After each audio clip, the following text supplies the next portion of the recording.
quelques minutes. Amen. Et le premier prédicateur a bien parlé de la part de Dieu. Je remercie Dieu pour ça. Merci vraiment à l'homme de Dieu. Et aussi la servante de Dieu qui a prêché hier. Que Dieu vraiment te bénisse. Pendant cette marathon, nous sommes là pour écouter la parole de Dieu. Amen.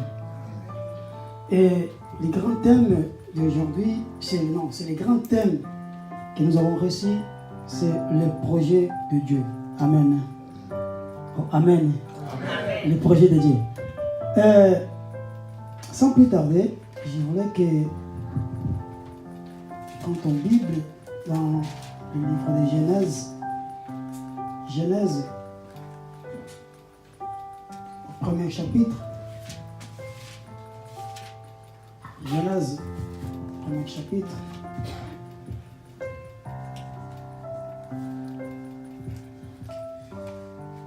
verset 26 jusqu'au verset 27. On peut se mettre debout, honorer la parole de Dieu.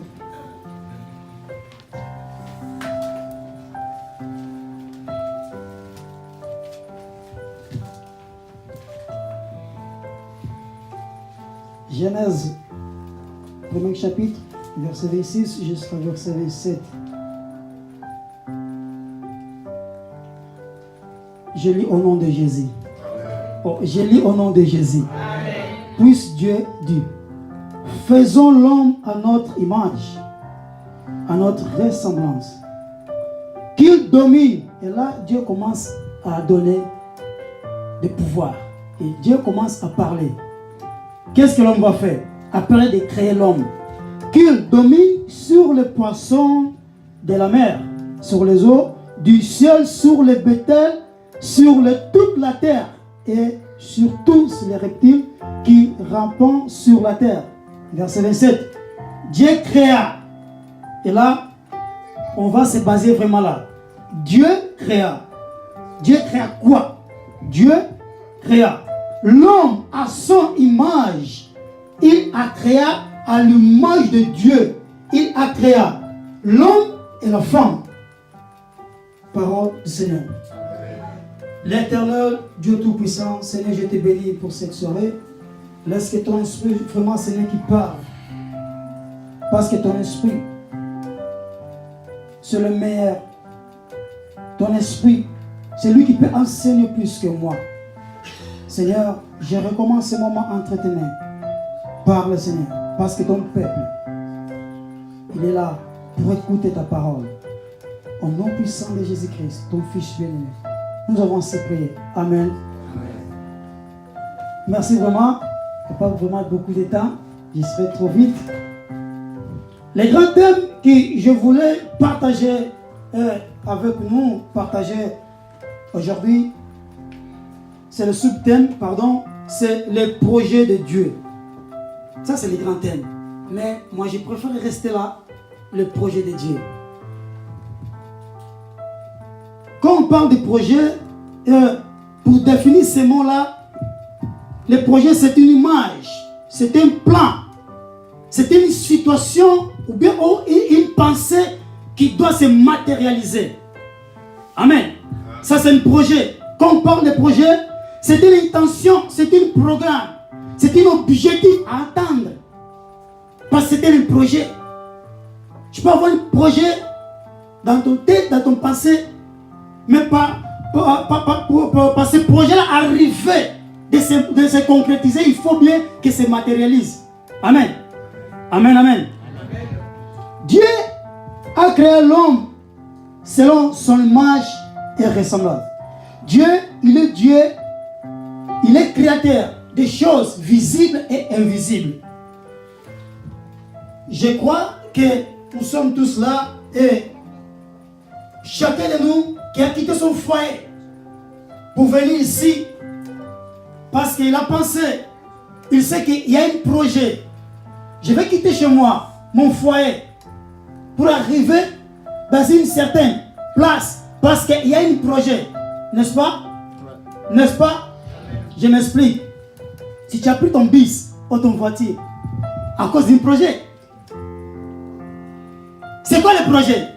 De venir ici. C'est la même chose. Et Dieu créa l'homme selon son image et ressemblance à cause d'un projet. Mais aujourd'hui, ce soir, je voulais te dire une chose, que tu es un projet de Dieu.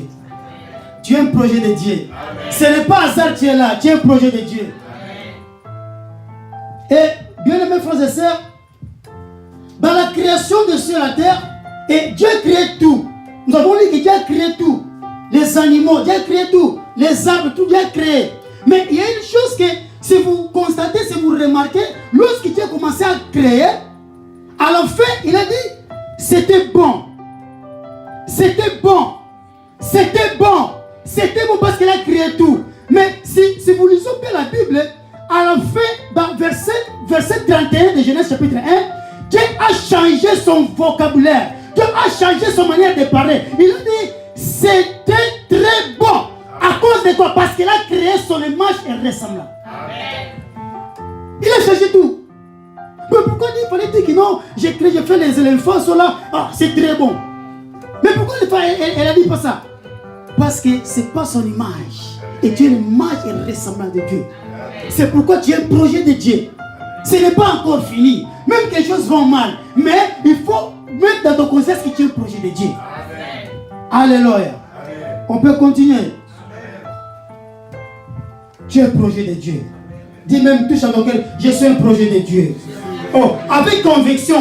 Moi, j'aime les gens qui parlent avec conviction. Parce que les choses sont des choses spirituelles. Quand tu parles, les choses vont arriver. Vont se tourner matériel.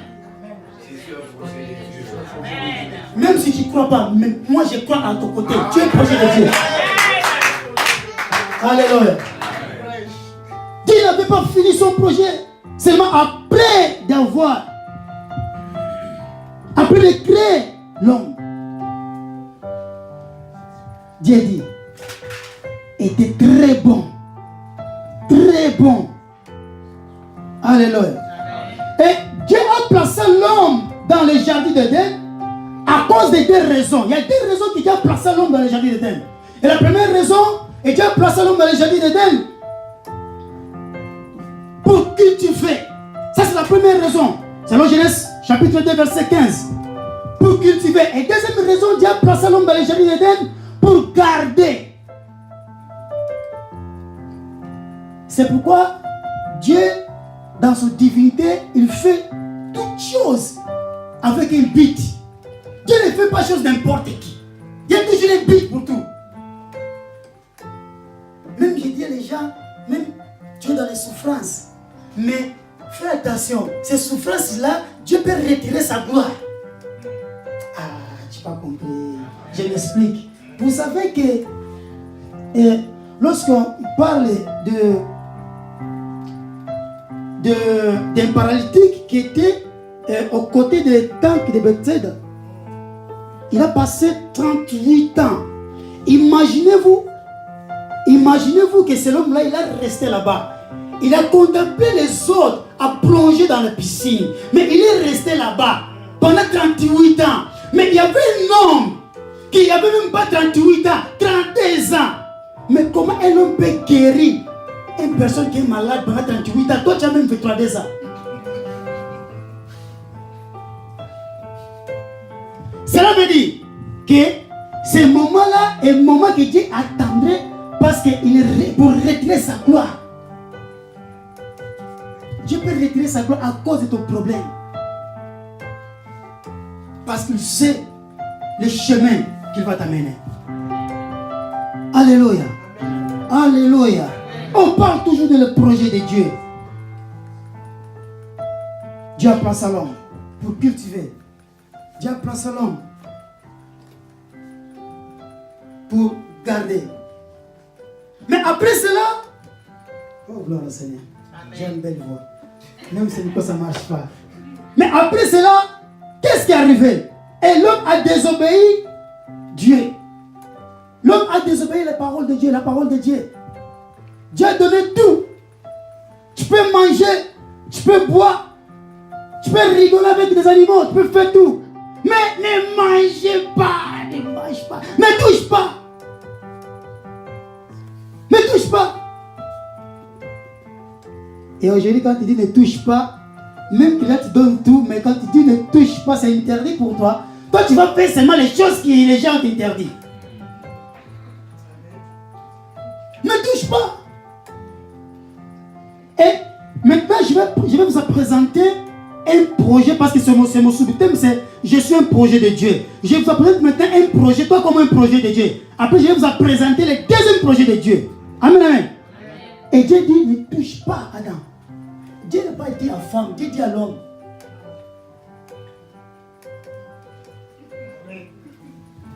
Quand il fait comme ça, il faut me dire amen. Parce que je pense que ça va commencer vraiment à entrer. Amen, amen. Dieu dit à l'homme, ne touche pas, ne mange pas. Les jours que tu mangeras, tu pourras mourir. Mais l'homme a désobéi. L'homme a péché. Mais Dieu comme un Dieu d'amour. Et amour de Dieu incomparable. L'amour de Dieu, c'est un amour, on ne peut pas compter l'amour de Dieu. C'est comme le projet de Dieu. Nous ne connaissons pas tous les projets de Dieu. Mais nous arrivons à connaître les projets de Dieu à cause de la parole, à cause de la prière. Dieu nous fait une grâce pour connaître son projet. Et Dieu, il a de bons projets pour chacun de nous. Si tu es là, je crois dans ton côté que Dieu a de bons projets pour toi au nom de Jésus. Oh, Dieu a de bons projets pour toi au nom de Jésus. Pendant que je déclare, les choses commencent à se transformer. Dieu a de bons projets pour toi au nom de Jésus. Dieu a de bonnes choses pour toi au nom de Jésus.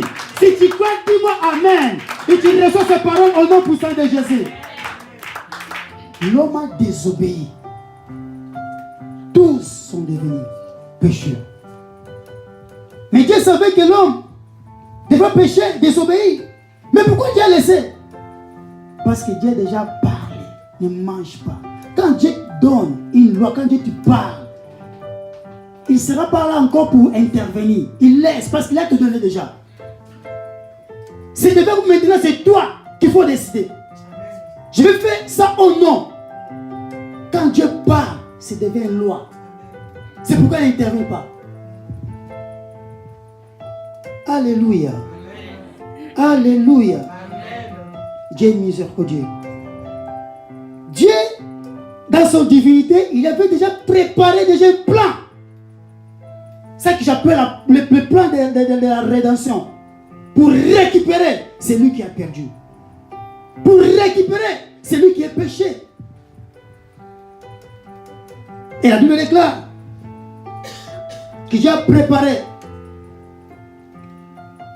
L'homme a préparé. Dieu a tué un animal et donné comme de couverture pour l'homme. Mais c'est ça là qui représente le sang de Jésus. Parce que dans l'Ancien Testament, c'est pourquoi les prophètes, les souverains sacrificateurs, ils ont donné toujours des sacrifices au bout de 3 ans. Et le sang qui est coulé, ça représente le sang de Jésus-Christ. Mais comme le sang des animaux, il ne peut pas guérir, il faudrait que quelqu'un vienne à travers de son sang, donner la solution. Et purifier notre péché. C'est le sang de Jésus. Amen, amen. Dieu est merveilleux. Dieu est merveilleux. Parce que ce dessein ne peut pas être arrêté, ne peut pas se débracasser comme a dit ma mère. Même que les diables, même que les démons, ils vont se lever contre toi. Mais le plan de Dieu s'accomplira toujours. Et parfois les gens commencent à penser que non, les gens là, il y a des voitures, il y a de belles matières, de tout. Mais là, je vais les casser, les retirer tout. Comme Dieu a fait avec Job. Mais il a oublié que Job, il est une personne qui ne regarde pas seulement les biens matériels. Mais il y a quelqu'un dans son cœur qui aime ce Dieu. C'est pourquoi Dieu a demandé, dit, tu peux faire tout. Mais ne touche pas son âme. Parce que Dieu, dans son il savait même qu'il a un projet pour Job. Et je voulais encourager les Job qui sont ici. Même que tu passes dans la diversité, dans le problème, et je te jure Et je peux te confirmer que Dieu sera toujours avec toi. Regardez David, il a dit, psaume 23, même dans le vent de quoi? De la ombre de la mort, de la vallée de la mort, qu'est-ce qui va passer? On va lire ces versets parce que moi j'aime beaucoup. Je vais vous expliquer. Psaume 23. On y va. Et il me reste 20 minutes, 10 minutes. Psaume 23. Il y a un mystère dans ces versets que j'aime beaucoup. Psaume numéro 23. La Bible déclare: l'Éternel est mon berger, je ne manquerai de rien. Il m'en fait prendre du repos dans le pâturage bien. Bon, c'est une version différente. Bien verte. Il me dirige près d'une eau passible. Ah, passible, merci. Il me redonne de force. Tu as vu que Dieu commence à te redonner de force. Lorsque tu es fatigué, Dieu te donne de force. C'est pourquoi moi j'aime ces versets. Mais on va lire les versets que j'aime beaucoup pour vous expliquer. Verset 4. Même quand je marche, je voulais que quelqu'un puisse s'élever pour lire avec moi. Même quand je marche, écoutez bien, même quand je marche dans la sombre vallée de la mort, je ne redoute aucun mal. Cela veut dire, écoutez bien, même que tu es dans le problème, cela veut dire, et psaume, il commence à expliquer, même quand je me trouve, quand je ne vais pas rester dans le malheur, mais je vais marcher. Cela veut dire, même que je suis malade, je vais marcher sur le malade, je ne vais pas rester. Amen. Même quand je marche, il dit pas même quand je reste. Non, si tu restes, tu vas souffrir. Même quand je marche, tu dois marcher. Là où il y a des problèmes, il faut marcher. Là où il y a des difficultés, il faut marcher. Là où il y a des problèmes, il faut marcher. Nous sommes appelés pour marcher. Nous sommes appelés pour marcher. De gloire en gloire. Nous sommes appelés pour marcher. Même que les choses vont mal. Mais nous sommes appelés pour marcher. Dieu est avec toi. Alléluia. L'amour de Dieu est infini. Et aussi son projet par nous est infini. Tu es un projet de Dieu. Tu es un projet de Dieu. Mais les choses, on peut arrêter là-bas. Lorsque l'homme a péché, et Dieu dans son passé, il a déjà été préparé déjà. Comment je vais récupérer celui qui a perdu? Et la Bible déclare dans Jean chapitre 3 verset 16, car Dieu a aimé le monde, il a donné, il a envoyé son fils, son bien-aimé fils. Et ici, moi je vais vous parler des projets de Dieu pour récupérer celui qui était perdu. C'est qui le projet de Dieu? C'est Jésus-Christ de Nazareth. Ce qu'on appelle Jésus-Christ de Nazareth, l'homme de Galilée. Alléluia. Dieu a envoyé pour récupérer celui qui était perdu. Parce que le premier Adam, il a perdu. Le premier Adam, il a désobéi. Mais le deuxième Adam, c'est Jésus-Christ de Nazareth. Il est venu pour donner la vie. Il est venu pour donner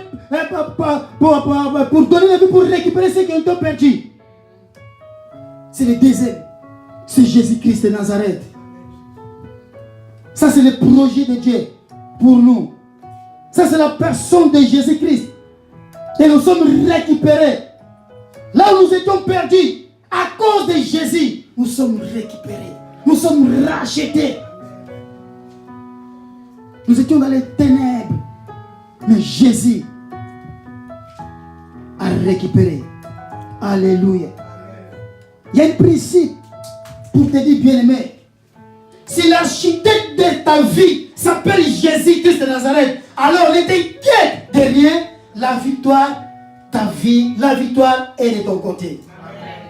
Je répète, si l'architecte de ta vie s'appelle Jésus-Christ de Nazareth, alors ne t'inquiète pas. Ne t'inquiète de rien. La victoire est de ton côté. Tu ne seras jamais détruit. Tu ne seras jamais détruit. Tu ne seras jamais détruit. Je parle avec quelqu'un, tu ne seras jamais détruit. Si tu penses, si tu crois ces paroles prophétiques pour toi, allez, reçois au nom de Jésus. Tu ne seras jamais détruit. Tu ne seras jamais détruit. Même la sorcellerie de ta famille vont se mettre contre toi. Mais tu ne seras jamais détruit au nom puissant de Jésus. Parce que tu es le projet de Dieu. Tu es le projet de Dieu. On n'a pas fini. Toujours dans l'Ancien Testament. Et j'aime beaucoup ces versets bibliques qui nous parlent des projets de Dieu. Dans Jérémie, chapitre 29, verset 11. Jérémie 29, verset 11. On les ouvre rapide. Jérémie 29, verset 11. Il dit merveille. Il est vraiment merveille. Alléluia. Jérémie 29, au chapitre, au verset 11, excusez-moi. La Bible déclare.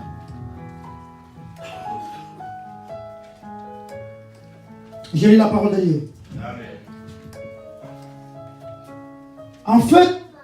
En fait, c'est une version différente, mais il n'y a pas de souci. En fait, moi, je connais les projets. Tu as vu? Et Dieu commence à parler. Je connais les projets. Donc, Dieu, il y a plusieurs projets pour nous. Parfois, nous manquons comment discerner des projets de Dieu pour nous. Parce que quand on arrive dans la difficulté, on pense toujours que là, c'est fini. Mais Dieu, dans sa parole, il est fidèle. Il est fidèle. Il est toujours fidèle. L'homme peut changer, mais Dieu, il est toujours fidèle. Il est toujours en dehors de sa parole pour accomplir.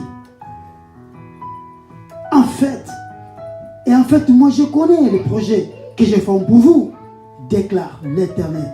Projet de paix et non de malheur. Je m'arrête là.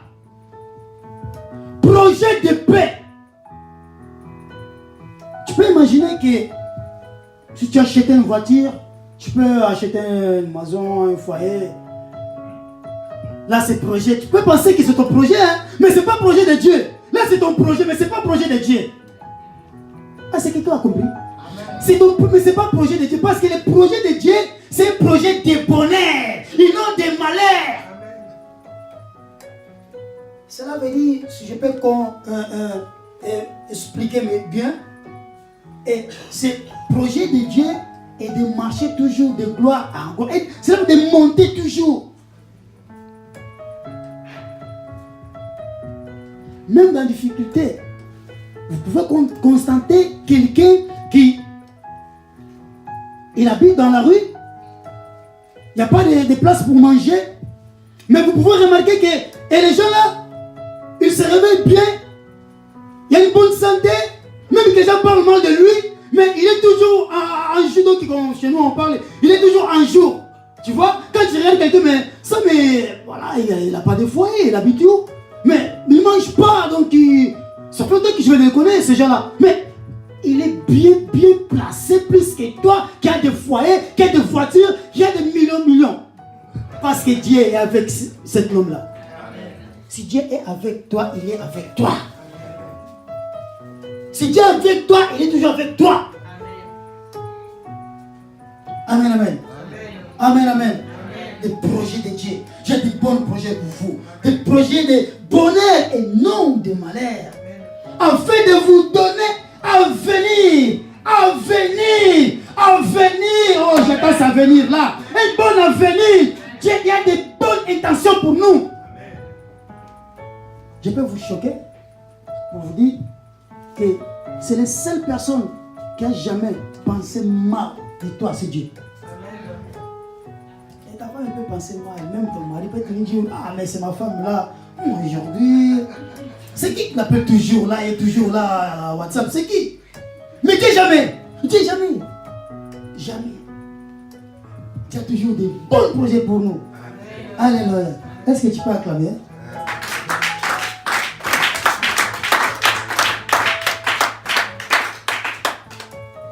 Amen, amen.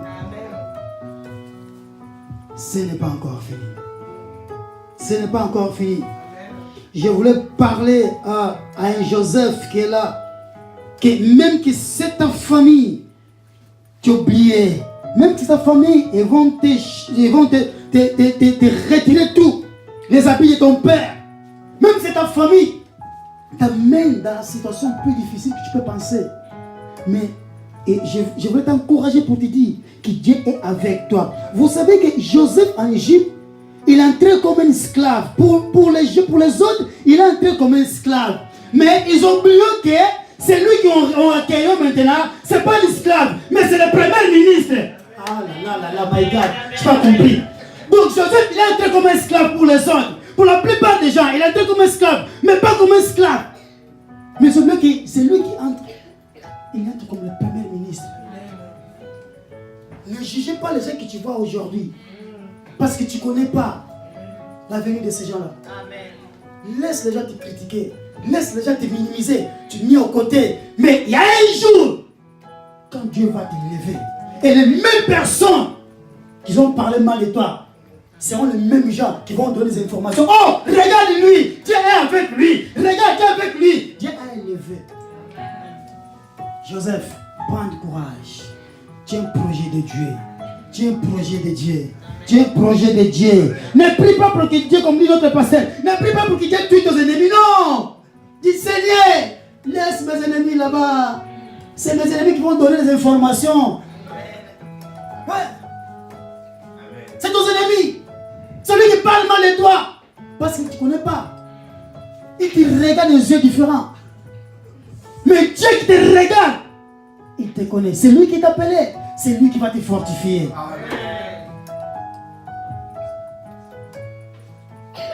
C'est tes ennemis. C'est tes ennemis. Même c'est lui qui te combat. Ils ne sont pas là pour te détruire, mais ils sont là pour t'aider à arriver jusqu'à la fin de ta destinée prophétique. C'est tes ennemis. Si tu es Joseph, t'inquiète. T'inquiète. T'inquiète. Joseph, t'inquiète. Laisse tes ennemis. Laisse. Bénis Seigneur à cause de tes ennemis. Parce qu'ils sont là pour t'aider à arriver à la fin de ton destinée prophétique. Pour t'aider à l'accomplissement de ton destinée prophétique. Alléluia. Nous pouvons arriver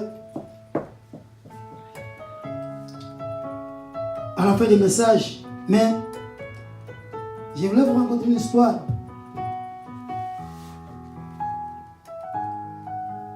Que, pour conclure, mon message est, parce que je voudrais vraiment parler beaucoup, mais je vais respecter l'air. Je respecte l'air. Parce qu'on peut quitter cette place-là à partir de minuit. Amen, amen. Et il y avait des frères. Et ces deux frères-là,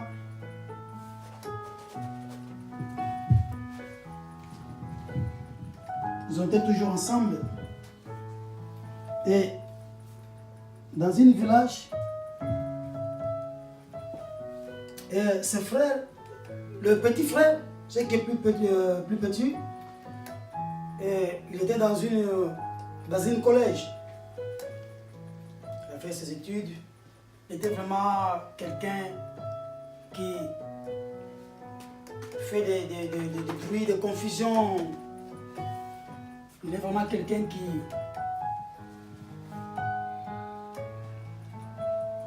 les gens ils regardent dans une manière vraiment très négative. Mais par contre, son grand frère lui disait toujours: mon petit frère, arrêtez de faire ça, arrêtez de faire ça, arrêtez de faire ça. Suivez-moi bien, arrêtez de faire ça, soyez vraiment un peu prophétique. Soyez vraiment un peu prophétique, je peux jurer. Et vous savez que lorsque les gens, le petit frère, il a quitté son foyer, il est parti à l'école et il a fait des dégâts en dehors. Il a tué quelqu'un, son collègue. Mais avant ça, son grand frère, il était toujours. Il parlait toujours. Il interdit toujours. Il n'écoutait pas. Il n'arrivait pas d'écouter, d'obéir son grand frère. Et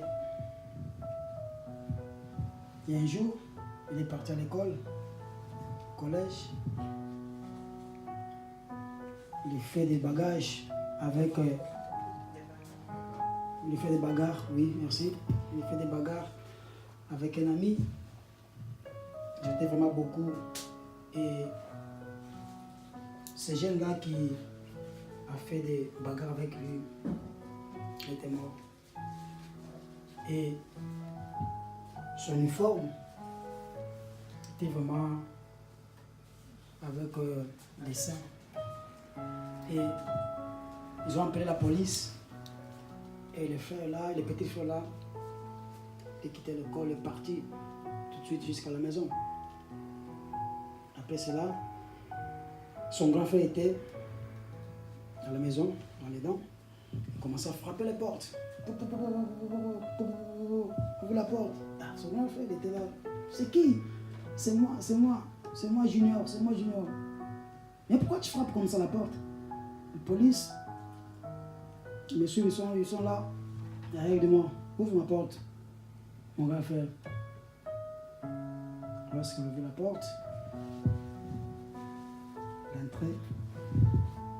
Lorsqu'il est entré, son frère regardait son grand frère. Pourquoi tu es devenu comme ça avec le sang dans tes habits? Pourquoi? Ah, j'ai tué quelqu'un.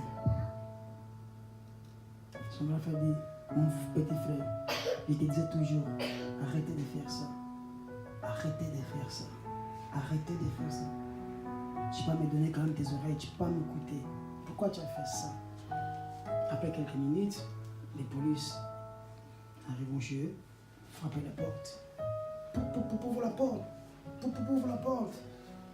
Et le petit frère qui était avec son grand frère a dit, qu'est-ce que je vais faire? Je suis un homme mort.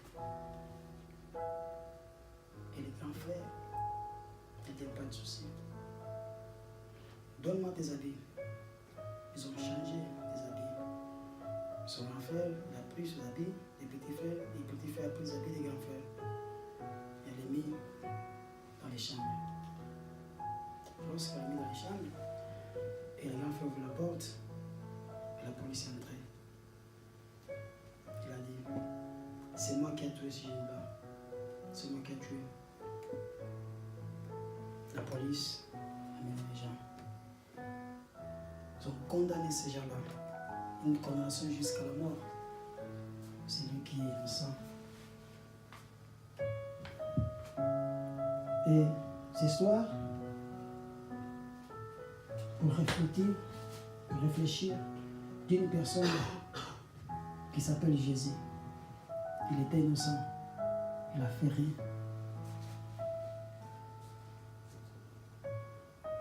Il lui a payé tout. Il a fait rien. C'est nous qui méritons les souffrances. Comme le prophète Isaïe parle, Isaïe 53. Il a pris tout. Il a porté le malheur qui était sur nous. Tous les problèmes, tous les charges, tous les fardeaux.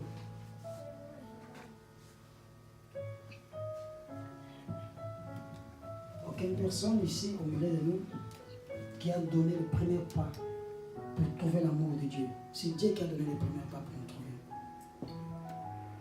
C'est Dieu qui a donné le premier pas pour nous rencontrer à cause de la personne de Jésus. Et je t'invite de fermer tes yeux. Si tu vas se lever, ça sera bien.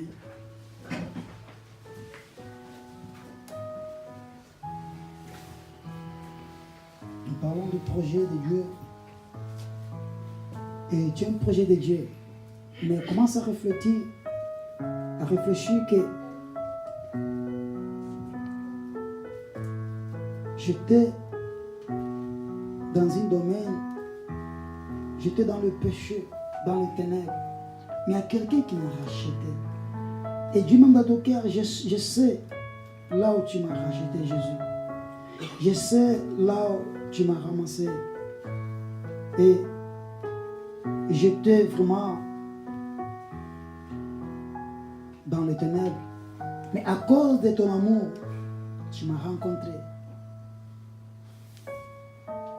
Parfois nous oublions là où Dieu nous a rachetés. Parfois nous oublions de l'amour de Dieu pour nous.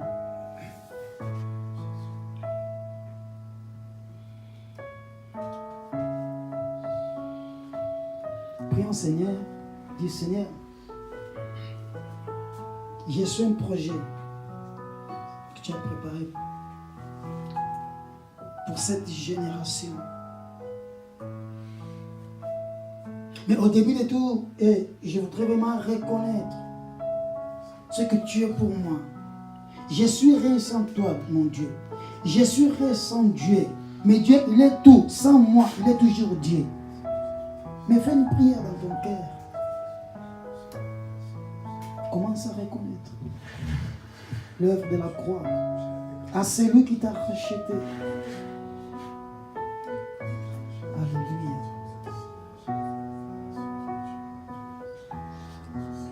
Jésus. Et l'amour de Dieu là. Dieu est là pour te pardonner. Il est là. Lorsqu'il te pardonne, il oublie tes péchés.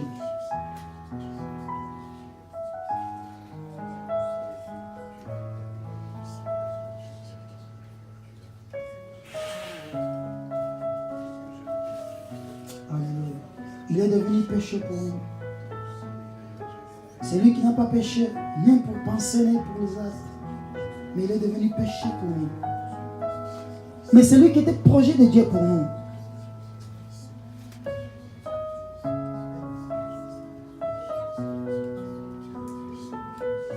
Alléluia.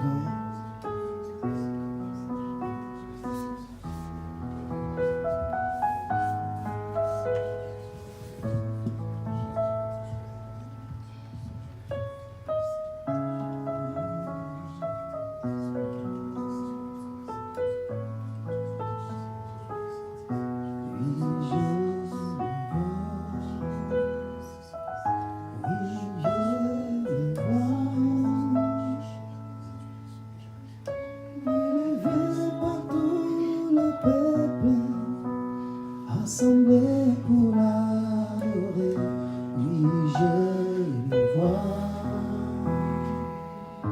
oui je le vois. Lève ta main et chante avec moi, mes yeux.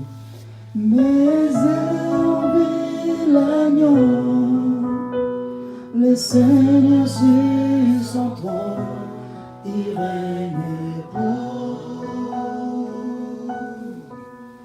je le vois. Oui, je le vois. Oui, je le vois. Oui, je le vois. Merci Jésus. Élevé par tout le peuple, assemblé pour l'adorer. Oui, je le vois. Oui, je le vois. Oui, je le vois. Mes yeux ont vu l'agneau, le Seigneur sur son trône, il règne pour toujours. Mes yeux ont vu l'agneau, mon Jésus sur son trône. Mes yeux ont vu l'agneau, mon Jésus, c'est lui qui t'a guéri. Oh, mes yeux ont vu l'agneau, mon papa. Oh, mes yeux ont vu l'agneau, mon papa. Oh, mes yeux ont vu l'agneau, mon papa. Oh, mes yeux ont vu mon héros, mes yeux ont vu l'agneau. Mon amour sur son trône. Oh, mes yeux ont vu l'agneau. Mon amour sur son trône. Oh, mes yeux ont vu l'agneau. Mon héros sur son trône. Mes yeux ont vu l'agneau. Mon Jésus sur son trône. L'Éternel Dieu Tout-Puissant. Seigneur, merci pour ta parole. Merci pour ton esprit au milieu de nous. Je sais là où il y a des problèmes, Seigneur, tu as déjà donné la solution. Je sais là où il y a des difficultés, tu as donné déjà des solutions, Seigneur, Père de gloire. Là où il y a des ténèbres, tu as donné, Seigneur, la lumière. Merci, Seigneur. Merci, Saint-Esprit de Dieu. Merci. Merci, Seigneur. C'est la seule chose que je peux dire, c'est merci. Merci parce que je manque de mots, Seigneur. Merci, Seigneur. Nous te glorifions. Nous t'exaltons, nous te louons au-dessus de tous les noms, au-dessus de tous les problèmes. Sois toujours notre Dieu, Seigneur. N'abandonne pas, Seigneur. Au nom puissant de Jésus-Christ, ton Fils bien-aimé, nous avons ainsi prié. Gloire et louange à toi, Seigneur Jésus-Christ. Amen, amen. Merci.